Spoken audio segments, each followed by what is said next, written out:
Just gave the oil filter housing a good clean.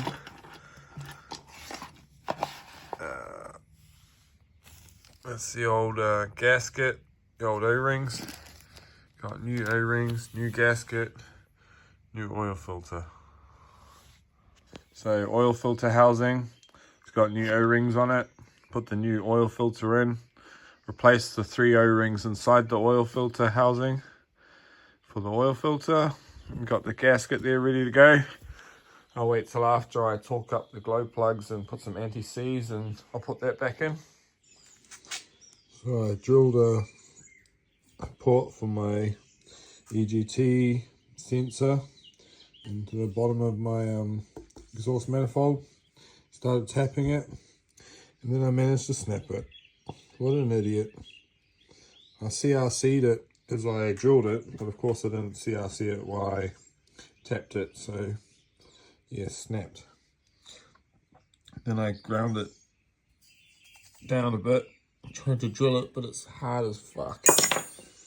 So I'm gonna have to weld something to it, I think, and try the old glow plug method again.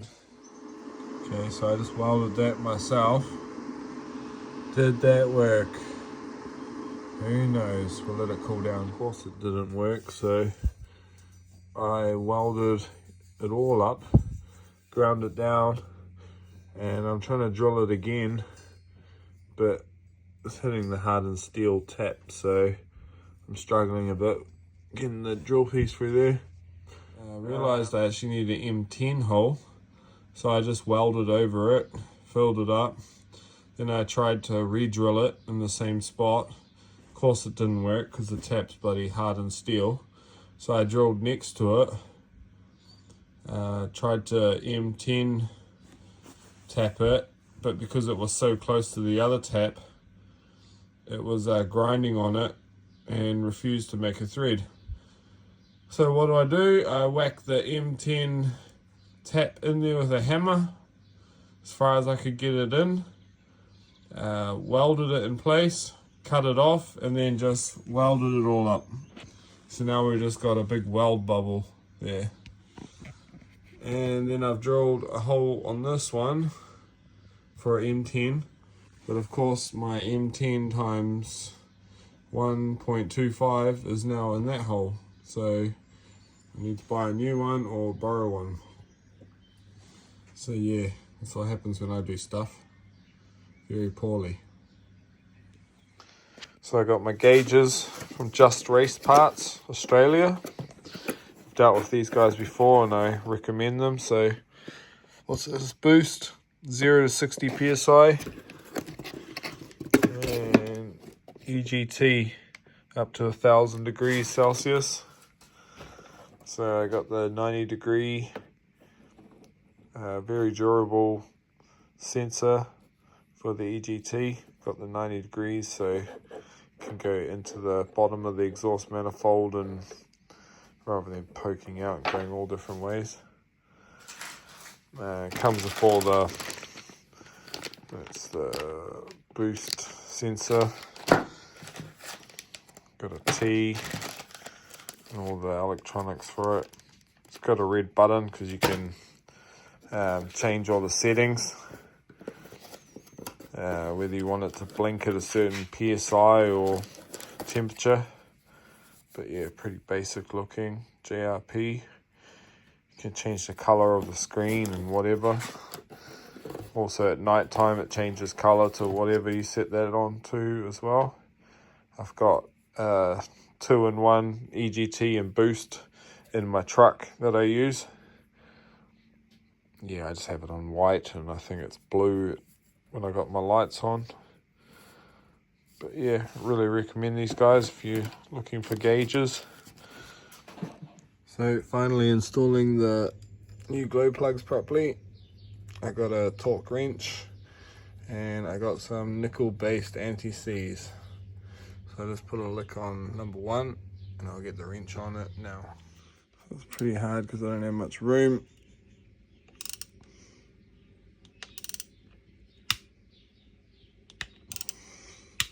So that's the first one done, 15 Newton meters. Let's do the other 5.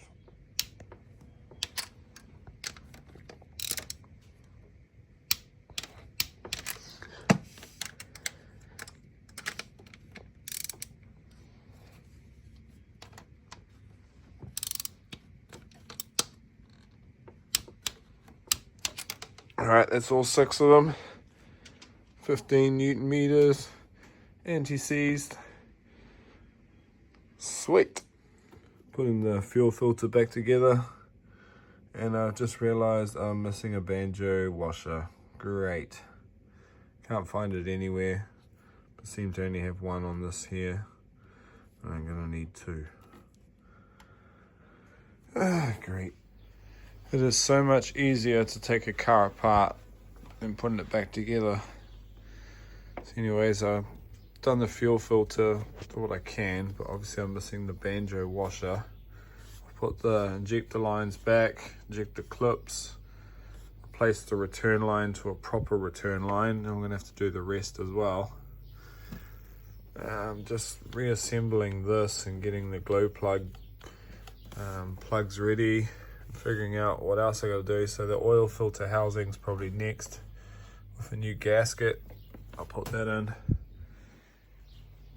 and then I can hook up all the glow plugs and whatever else I've disconnected.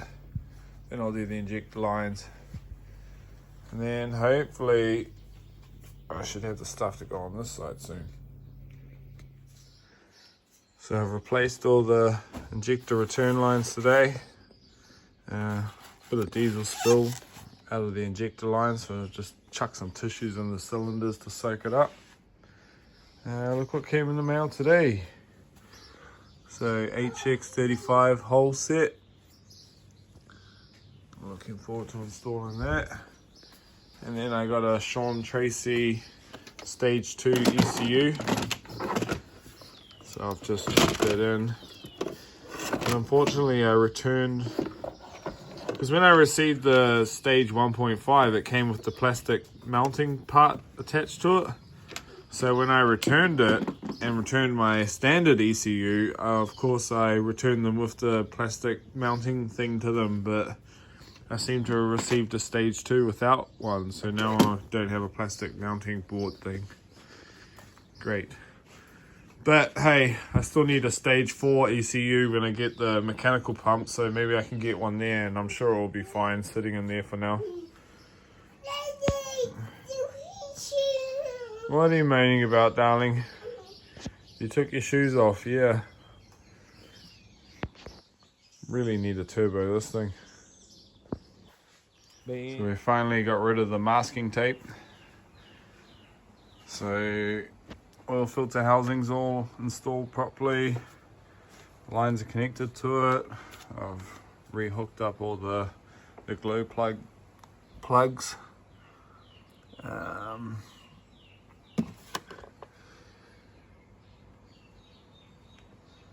Yeah, there's a few bolts that I was like, where does this go?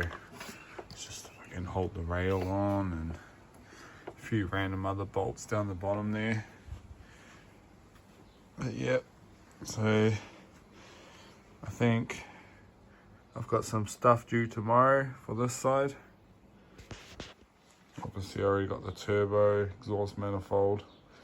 I got some parts coming for the boost gauge sensor, which is going in there. I think there's an M10 hole, so I need a barb, the vacuum hose fitting on it, and a grub screw to block the other one. So I can put the intake back on if I want, but I think I'll leave it off for now. Screwed down the box for the ECU, but the ECU is just floating around. More interested to see how this turbo is going to fit in and what I'm going to have to do for a downpipe.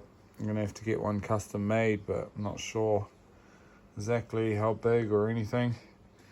I'm constantly tightening these injector hard lines and making sure these return lines are pushed down far enough, because there's tiny bits of diesel around the place.